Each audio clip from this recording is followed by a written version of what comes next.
garaadka guud ee isimada gobolka Sool garaad jaamac garaad cali oo wareysi gaar ah siiyay telefishinka caalamiga ee Somali News TV ayaa ka hadlay arrimo dhowr ah isagoo garaadku ka hadlay kulan dhex maray wafdi ka socday xukuumadda Somaliland oo ku dhex maray wadanka isku tagga Imaaraadka Carabta gaar ahaan magaalada Dubai garaadku waxa uu kale ka hadlay wada hadallada u socda Somaliland iyo Khaatumo waxa uu sidoo kale garaad jaamac garaad cali carabka ku dhuftay dagaalka ka socday kala baydh isagoo u diray labada dhinac ee isku dhacay in ay joojiyaan xaaladana ay ku soo celiyaan nabadgelyo haddaba waraysigan oo dheera oo uu qaaday wariye Khadar Macalin Deeq ayaa waxa uu dhacay sida tan garaadka guud ee isimada gobolka Sool garaad jaamac garaad cali garaad jaamac ayaa waraysi u siiyay TV-ga Somali News waxa uu kaga hadlay kulan oo magaalada Dubai ee wadanka isku tagga Imaaraadka Carabta oo kula yeeshay mas'uuliyiin ka tirsan Somaliland wada hadallada u socda Khaatumo iyo Somaliland xaaladda deegaankaasi iska horimaada ka dhacay deegaamo ka tirsan gobolka Sool iyo sidoo kale weerarkii Cali Khaliif Kale lagula kacay waqti usraa ka dhoof garoonka magaalada Buuhoodle garaad jaamac garaad cali oo khadka telefoonka kula xiriiray oo ku sugan magaalada Dubai ayaa waraysi dhinacyo badan taabanaya la yeeshay waxa uu dhacay sida kulanka sawirada la soo dhigay muujinayaan inaad kulanteen wafdi Somaliland ka socda muxuu daaranaa bismillah waa idin salaamaya marka hore ilaahay haduu ku roon yahay wasiirka madaxtooyada Somaliland iyo Faysal Cali Waraabe waanu isku aragnay Dubai meel mool ah oo ilaahay haduu ku roon yahay actually masjid ku yaalaan ku kulanay waa ku ballanay garanayo oo wada qadeeyay kaftan iyo ilaahay haduu ku roon yahay mid siyaasadeed iyo mid aanu ku xaajoonaynay iyo mid aanu go'aano ku wada kala qaadanaynay iyo mid aanu heshiis ku gaadhnay midnaba ma ahayn marka kulan qadaa un baa hay'ad isku aragteen kulan qadaa un baa isku aragnay oo xubin taqaano oo ilaahay haduu ku roon Soomaaliya isugu yimid meel oo wada qadeeyay oo kaftamay oo ilaahay haduu ku roon yahay hadii arrin ku jirto aanu wuxuuna isla soo dhaweynay waxay ahayd in la wada taageero wada hadalka u socda labada maamul ilaahay haduu ku roon yahay Khaatumo iyo Somaliland okay garaad waxa dad badan dareen ka qabaan kulankaas in uu salka ku hayay inaad wada hadaladii Khaatumo aad ku soo biirtay adiga oo ahaa garaadka guud ee isimada gobolka Sool arintaasi macquul ma tahay wada hadallada waan taageersanahay sidaan hore u sheegay waan soo dhaweeyay ilaahay haduu ku roon yahay hase yeeshee haddaanu Khaatumo nahay hawshu waa noo qaybsan tahay xukuumadda jirta xukuumaddaasa hawsha wada xukuumaddaasa uga dambeynaa xukuumaddaasa wixii ay la soo gaarto noo soo gudbin doonta maamulka Somaliland markaasay noo eg tahay in aanu ka hadalno ama aanu wax ku daro ama aanu wax ka reebno hase yeeshee haddeer hawsha tifaqtirkeeda iyo ka hadalkeeda iyo wadisteeda iyo xaajadeeda waxaa iska leh maamulka Khaatumo haddeer okay garaad waxay dad badan ay isweydiinayaan garaadku waxa uu ahaa isagu ninka sida weyn u taageeray Khaatumo iyo Soomaali weyn fikirkaagii miyuu isbedelay soonigan kule ilaahay haduu ku roon yahay waxaanu uga dambeynaa u daba fadhinaa u igmanay hawsha wada hadalka maamulka Khaatumo maamulka iyagu waa ka Khaatumo ee ka Somaliland maaha waan gartay garaadeen waxa tahay garaadka guud ee isimada gobolka Sool iyo Sool Sanaag iyo Cayn aduu maadaama aad garaadkii guud tahay siyaasadda deegaanku isimadu iyada ka mas'uula arintaas miyaa la oran karin siyaasad xumada deegaanka idinka isimada mas'uulka siyaasadda kama mas'uulihin siyaasadda waxaanu u sameynay hoggaan ilaahay SSC cidba mar walba aanu sameynay oo aanu ku garab taagnayn oo aanu hawsha siyaasadda nooga gacmo dhuudhuubnay haddeerna cidda nooga wakiilkahi waa maamulka Khaatumo iyagaanu kula xisaabtamaynaa iyagaanu u daba fadhinaa iyaga meesha reerka ay ku furaan aanu hadba ka hubinaynaa marka annagu dhaqan baanu nahay waxa aanu ilaalinaynaa oo aanu ku ilaalinaynaa maamulka iyaga waa sida ay uga fakarayaan ay hadba meesha ay geeyaan danaha dadka iyaga mid deegaaneed من نبتقليه من مصيري ilaahay dukuuro yahay iyagana aanu ku daba joognaa garaad jaamac waxa jirta isimada gobolka Sool iyaga laftoodu ma ku wada socdaan wada hadalladano deegaamadii inay Khaatumo wada matasho oo wada hadallada Soomaaliland ay ku matasho ma kugula socdaan mise waa kaliga iyaga weydiinaysa cidii maamulka leh aaminsan anigu intaan ogahay waxa weeye in aanu Khaatumo wada sameynay taleex ku wada sameynay shacab weynuhu markii ay reer Khaatumo ay go'aanka wada qaateen 7,000 oo ergey in gaaraysa oo uqaal leh oo culimo leh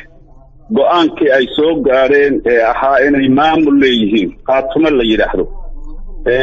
arrimaha siyaasadda dhaqaalaha amniga iyo ilaahay dukuuro yahay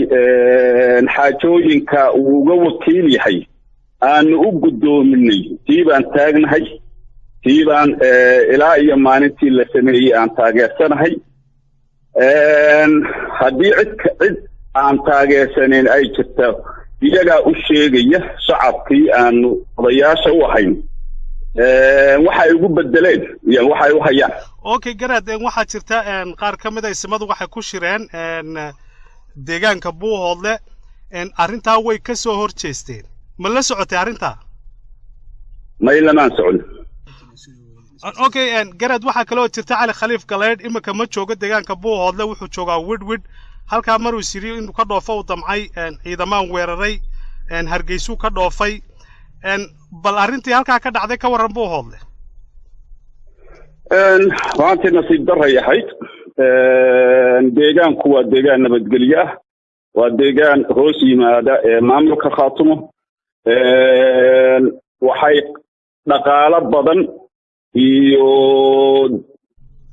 dadaal badan baa galay in airportka la sameeyo in si yar loo carqaladeeyo airportka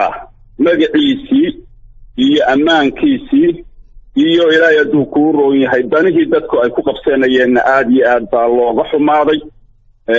shacab weynii reer Buuhoodle waad arkayseen oo waad la socotaan siday uga dhiidiyeen arrintana dhowr qof iyo shakhsiyaad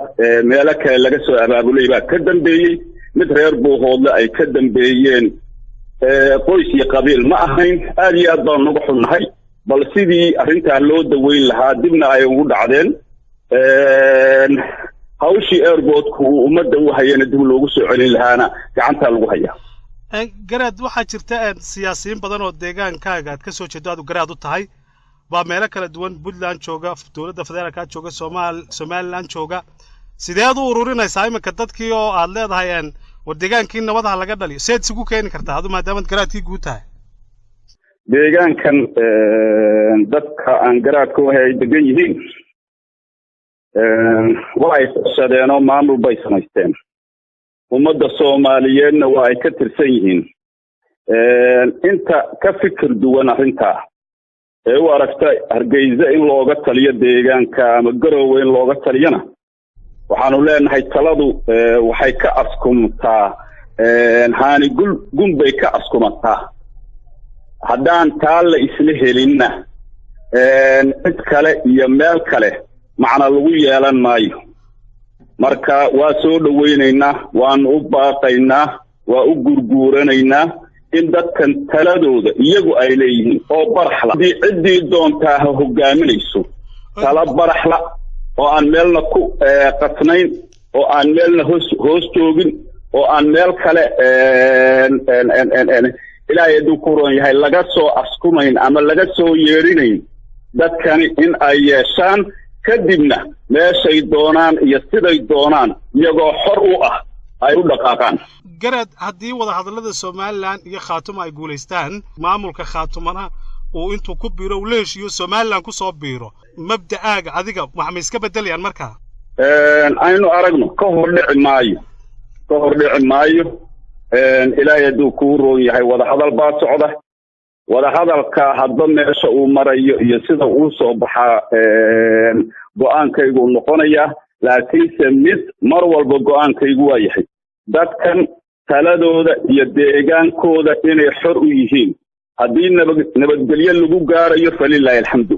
haddii nabadgelyo lagu waayo sidii kale ee lagu dooni karaba وحوي والديار بانون الربا إن شاء الله تعالى إن أن كلمة كإلى هذا على كتاجني ديجان ككونفورت صول علماء السوتاكتي علماء السوتاكتي شيخ عبد الناصر وهجامني شيخ الطريقة ديجان ك هي علماء كلابا إن أن سود ويو إن أن لبدا دينعبا وجوبا إن أي أقبلان دلالك أي علماء وضو إلى يدكور يحي إن أي أدق النقلادان إن أي حبتوشين عن شروط كحنين أي إلى يدكور يحي ساميان وصيدا وقول لحظها بدن وهرقشة إن ودوينك يقرشياش النبدل وقفادين علماء داسي أي صوبا لكتو إن سمع وضاعا إن سي دو لو قد النقلادو باقا إنان هودا مريو وأن شانس كنكفا إيديستو واشعلا وحان كالوش على إنان شانس كنكفا إيديستو إنان دل يفلقي حما وحشني مدى عيدا مدى سومالي لان أي كجيستين ديقا مدى خاطمو أي هايستان قيب كميدا مقالة كالبايد dadka shacabka ah lagu laayay magaaladii lagu burburiyay dadweynihii lagu dhibaateeyay arintaasna in aan kaga faa'iideysto jaaniskan in aan ku dhaleeceeyo garaad waxa jirta deegaamada abaar baan baa iyadana ka jirta adiguna imika imaaraadka joogtaa arrimaha abaaraha iyo sidii looga hawlgeli lahaa arinta maxaa kaaga qorshaysan abaarta ilaahay baynu baryeynaa ilaahay unbaa abaarta jabin kara إله بعد ذلك ودقسين كره إله بعد نجعمها أتاجينا وسيد الليسن وانسد اللينينه أنه هو يديسنا إنه نجسوا تبيه ذلك يكسوا تبيه أبارت ديجان ككريه ما هيصير ومان ديجان كسومالي رواية كترته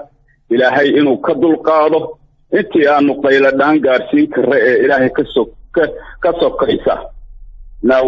وقارسين نيشاليه dadkii ehelka ahaa in qof walba qofku gaari karo uu qabto ilaahayna waa ka baryeynaa in uu naga kafeeyo oo naga soo jabiyo abaarta aad iyo aad baad mahadsantahay garaad jaamac garaad cari garaad jaamac aad baan kaaga mahad celinaa waqtigan siisay khayr allah yimsi